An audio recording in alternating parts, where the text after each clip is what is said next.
Tami Wollensak is a licensed mortgage loan originator and has nearly 3 decades in the mortgage industry, working in multiple roles. She's got a true passion for helping divorcing women navigate their home equity and mortgage options. Tami's a certified divorce lending professional, which means she knows her stuff when it comes to getting the house refinanced during or after the divorce, and she helps women evaluate all of their options with the house. As a mortgage loan originator, Tami's goal is to educate her clients, take the mystery and anxiety out of the mortgage process, and provide a sense of security and peace to each of them. Tami can lend in all 50 states, so she is your person. Welcome, Tami. It is so nice to have you here. Thank you so much, Tracy. It's absolutely my pleasure.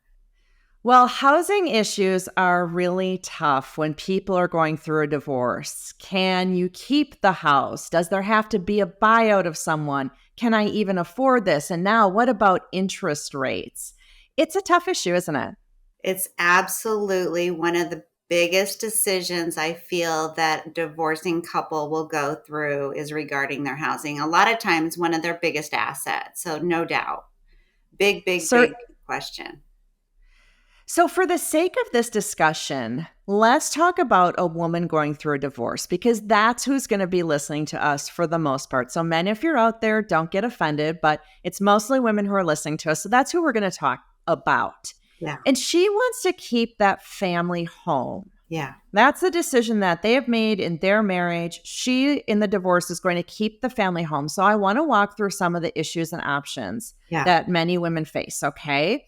And the first one that I hear so much is, can't I just keep the current mortgage? We've got a great interest rate. I just want to keep that mortgage. Yeah, that's a great question. One that I get every single day as well. And the answer is maybe. So, a lot of times, what needs to happen is you have to contact your mortgage servicer. The servicer is the company that you write your check to. So, you contact them and you ask them, and this is the word you need to use, is my loan assumable? And if they're going to either tell you yes or they're going to tell you no. If they say yes, it's very important that you also ask follow-up questions. Don't just say yes, okay, great, and then hang up. You want to ask them, what are the fees? What's the timeline? And is this a qualified assumption? What are the guidelines that are going to allow me to do this? So in that case, then you could potentially keep your current mortgage, but there's other things that are going to come into play that you need to be aware of if you do that.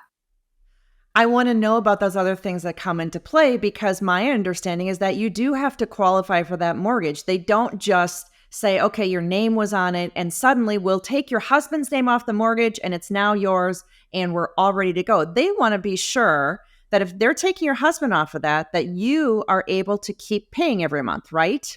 Absolutely. So you have to qualify based on your own credit, your own income, and your own assets. A lot of times they want to see reserve requirements. Reserves meaning you have money left in the bank every month after you make that mortgage payment. So they're going to put you through, the criteria, but here's the kicker. They're not going to do that. Every servicer is going to tell you, yes, potentially your loan is assumable. And here's a packet of information. When your divorce is final, bring us your divorce decree. Then we'll let you know if you qualify. And sometimes it's a 6-month waiting process. So you're going to wait 6 months, potentially, depending on the servicer, to know whether or not you can do that. Well, you have to make a lot of very important decisions in that time frame and put them in your settlement agreement. That's a written document that's filed with the courts, whether or not you're going to do that. So you have to be very confident or at least have a very good backup plan for yourself. Right. So if we're not going to be able to do the assumption until after the divorce is final, then in our divorce paperwork, we're going to have in our settlement agreement some language that addresses if if you try for the mortgage assumption and it is not approved, then what will happen with the house, et cetera, right? 100%. Yes. You do not want to just say, spouse A will assume the mortgage within a certain amount of time. I just had a woman come to me literally this week, and she did that in her settlement agreement. Well, guess what? The servicer is dragging their feet, and she has a deadline of the end of the month to do that. So she is like in a panic. She has to refinance because she cannot wait around. She knows it's going to cause her some further litigation if she doesn't meet that deadline. Wow. Okay, well, then let's talk about refinancing the house. So, Yeah. for some, this means that they're going to get a new mortgage that is for whatever is owed on the house. For others, it might be a situation where they're going to need to do a cash out mortgage where their new loan's bigger because they have to pay out some equity to their ex, or maybe they're going to use a home equity line of credit to buy someone out. There's all sorts of different options. hmm Tell us some of the most important things that we need to know about those options. So well, first of all, the most important thing is coming up with the valuation of the home. You have to agree on the value of the home in order to know what we call equity, right? The equity is the difference between the value of the home and the mortgage or mortgages, if you have a first and second mortgage, of the difference is your equity, and that number is your asset. That's what you're negotiating. You're not necessarily negotiating the house, you're negotiating the asset or the equity in the house. So, coming up and determining the amount that that is will determine what the buyout is. And that buyout can be taken care of in many different ways. It can be rolled in, as you said, to a cash out refinance or a refinance of your current mortgage debt. It can be taken care of with a home equity line of credit, or it could be potentially taken out or covered with other assets that you have. You might have a retirement account, stock account, bank account. All of your assets, I always tell clients, all of your assets kind of go in a marital asset bucket. And then you start dividing them based on what's equitable. It's not a 50-50 thing. Sometimes it's what's equitable, meaning different assets work different ways. Some assets might have tax implications if you liquidate them. So you really need to understand the differences. It's not $100,000 of home equity equals $100,000 of retirement, let's say. Is there a better approach to refinancing than others, or is it really situationally dependent? Like you can't say, oh, it's usually better to do this because it really depends on your special circumstances. It really depends on your cash flow post divorce. You really need to look at what your budget is for housing and what your future is. You don't want to take on a payment or something that's going to cause you stress and anxiety because you've taken on way too much when it comes to your housing. You have to take into consideration way more things than just your mortgage payment when it comes to housing. Well, that's a great point that you make. We have to think about a number of things. I mean, people usually think about the mortgage payment and they probably are thinking of property taxes and utilities and some maintenance. But I think people often forget about the large, expensive repairs. What if you would need a new roof? What if the Yeah. furnace went? If you're on well water, what if you needed a new well pump for some reason or something like that?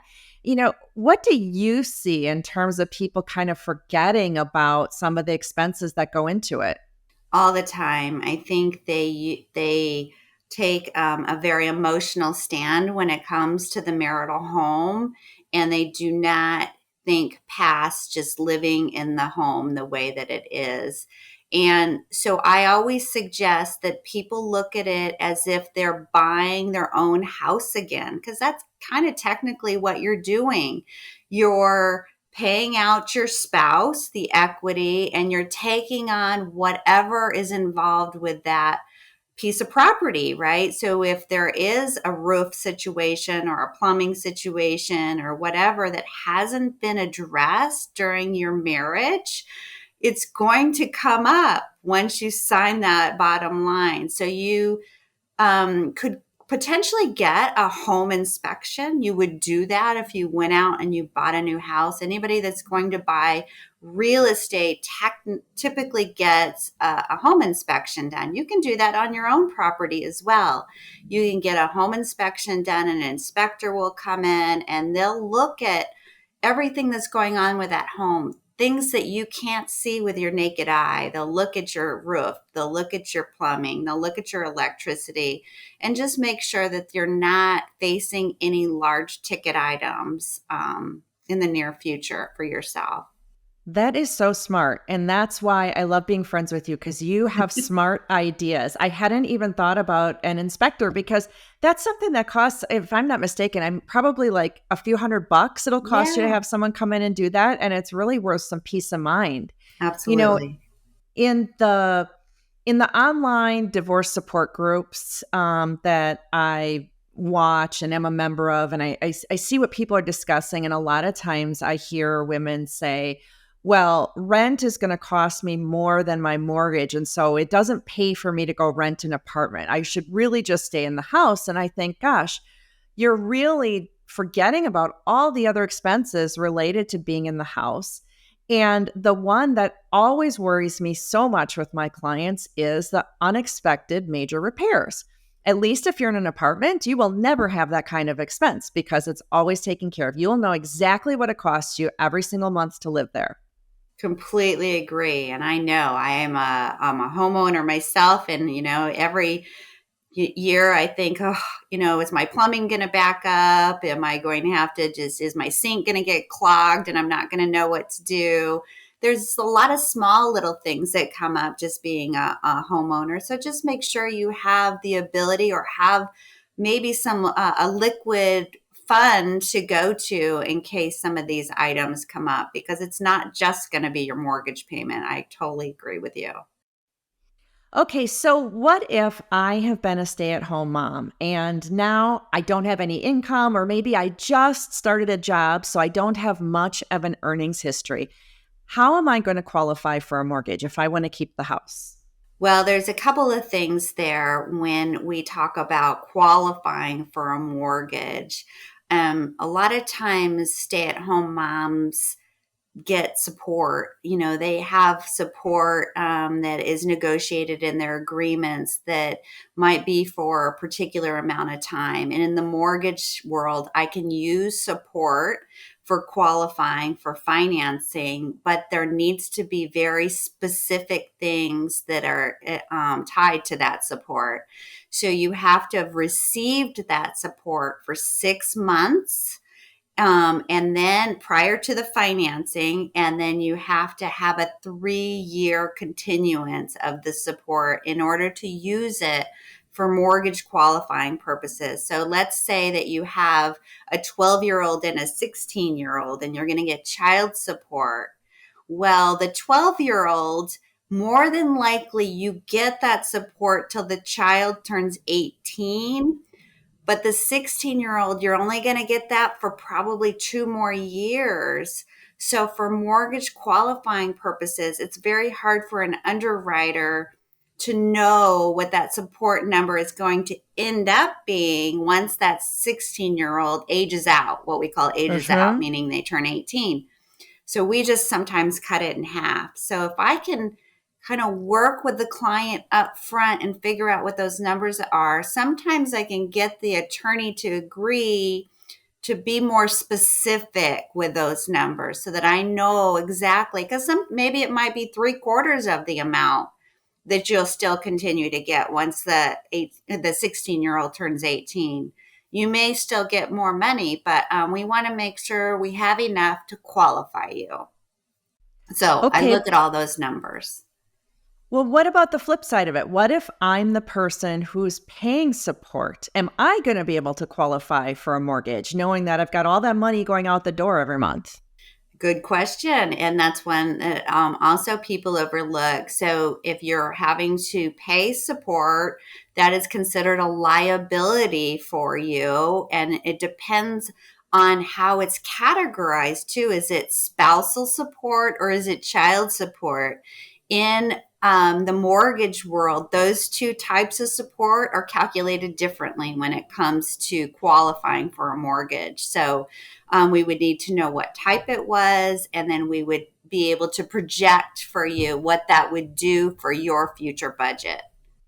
And at the end of the day, really, isn't it about the bank just knowing that you have enough money available to be able to comfortably pay that mortgage? And so that's why they're going to go through all these calculations to Yes. see, okay, we know how much you make, we know how much you're paying in support. Here's what you have left over, and we know your other debts. And they just want to make sure you can continue to pay, right? Absolutely. There's just guidelines that have to be met, and it's the risk. They're trying to mitigate risk, right? And make sure that you can make those mortgage payments. They want you to make those mortgage payments every month. Now, you mentioned earlier the issue of dividing up assets in the divorce and how, one person might take this asset, another person takes a different asset. So we're not necessarily slicing all the assets in half. But I often, talk to my clients about what are you giving up in order to keep the house? And one of the common things that I see is women who say, my husband says he'll let me have the house if I leave the retirement account alone. So maybe you guys are taking equal value, but one of the problems that I see there is she takes on a house, which ends up being a huge expense on an ongoing basis. And then she has no money saved for retirement because she's given up her rights to the retirement account. Now, it's a valid decision if that's what she wants to do. But I guess from your perspective, what you're seeing in divorces, what is your experience and your opinion on the issue? I have a strong opinion on that as well. I see this as well, that a lot of times people are saying, well, my spouse says if I don't touch the retirement, he'll let me have the house. And I'm like, well, you really need to make a better informed decision and really understand what each of those assets will do for you and what it means for you in your future. And coming up with what does it look like to keep the house and potentially pay out some of the equity, right? But maintain the asset of part of the retirement account for you in your future. An retirement account is an appreciating asset, right? It could potentially go up it for your future. And home equity, comes with costs. It comes with taxes and insurance and maintenance, all the things that we've been talking about. Those two assets are not equal. So it's really important that you meet with a financial advisor or a person that's very skilled in helping you look at each asset individually and come up with what's an equitable split for these assets, and then make a decision. If you end up making that decision because that's the best decision for you, at least you've made a better informed decision. I always think it's beneficial to work with a CDFA, a certified divorce financial analyst, and one who will work with you to project out your numbers so that if your scenario is I want to give up the retirement funds and I want to keep the house and I want to retire in 20 years, that they can work with you and show you if you do that, here's what your financial picture is going to look like most likely 20 years from now. And they can also then show you other options. Well, if you instead said, I'm going to give up, I'm not going to take the house. I'm instead going to take my part of the equity and I'm going to rent for the next 5 years. And then I'm going to look to buy a house, et cetera, et cetera. And you're taking more of the retirement funds. They can project that out and see what your financial picture will look like in 20 years. It's so valuable. It's so valuable. Absolutely. I refer to CDFAs as well in pretty much every case that I run across. And I also really want them to make a better informed decision and a financial decision, not an emotional decision. And once you see those numbers in writing, a lot of times it really does open up your eyes to. And I love the CDFAs because they look at your future budget as well and what your budget needs to be. So there's a lot of ways of looking at it. Well, you mentioned an emotional issue. So, as we're wrapping up, I want to talk about that emotional issue because I see so many women saying, I want to keep this house for the sake of my kids. I want them to be able to stay in their neighborhood with their friends or be able to stay in the school district that we're in, or even just this is the home they've been raised in. And there's so much change at the time of divorce. And I want them to at least have some normalcy there. And I completely, having worked with hundreds of women in divorce, I completely understand that emotional component to it. How do you deal with that when what you're dealing with really is a business issue, right? Right, right. I went through this, to be honest, Tracy, so I can easily talk to it.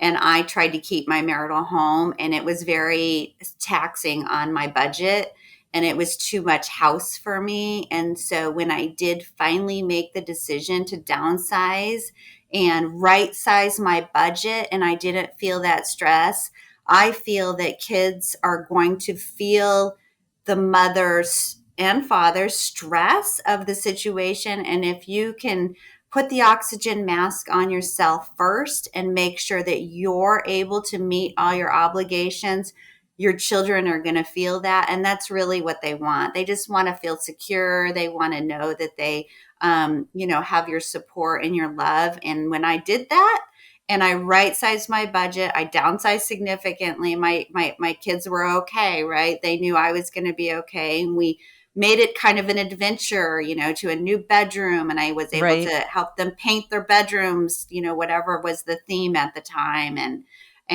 do make it kind of an adventure for them. It was for their ages, right? I mean, they were 8 and 10 at the time, so.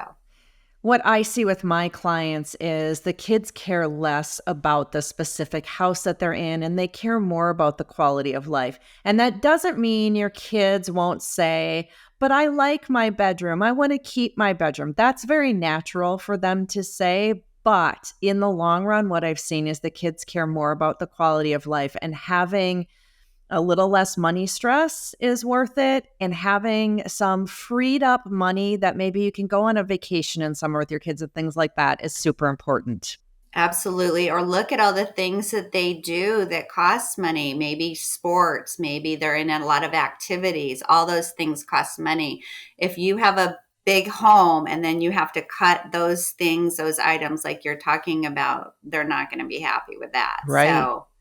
Um, So, if I am in the process of divorce and I need to understand my options with the house, or I need to get that house refinanced so I can keep it, I can just go to any mortgage lender and get this all taken care of, right?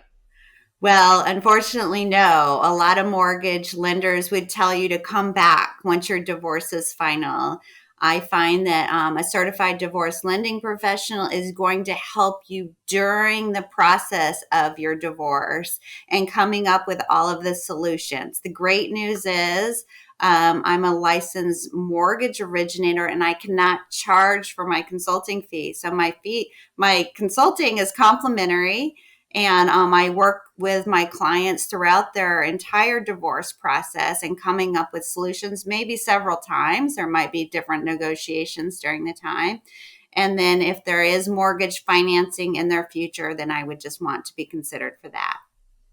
Well, that's great that you've already talked about the free consultations that you offer, because I know women who have gone through the consultation process with you and really gotten educated about their options, and it was very invaluable to them. So in the show notes, we're going to put a link to Tami's website so that you can absolutely reach out to her and contact her. And Tami, I know you also have a free resource that you have on your website for people. Tell us what that is. Yes, so I have a flip book that talks about all about divorce mortgage planning and the divorce process in general, and gives some really great resources. So feel free to download that. That is so wonderful. Thank you for being here, Tami. Fantastic conversation. I learned so much, and I always do from you. Thank you for having me, Tracy. I appreciate everything that you do.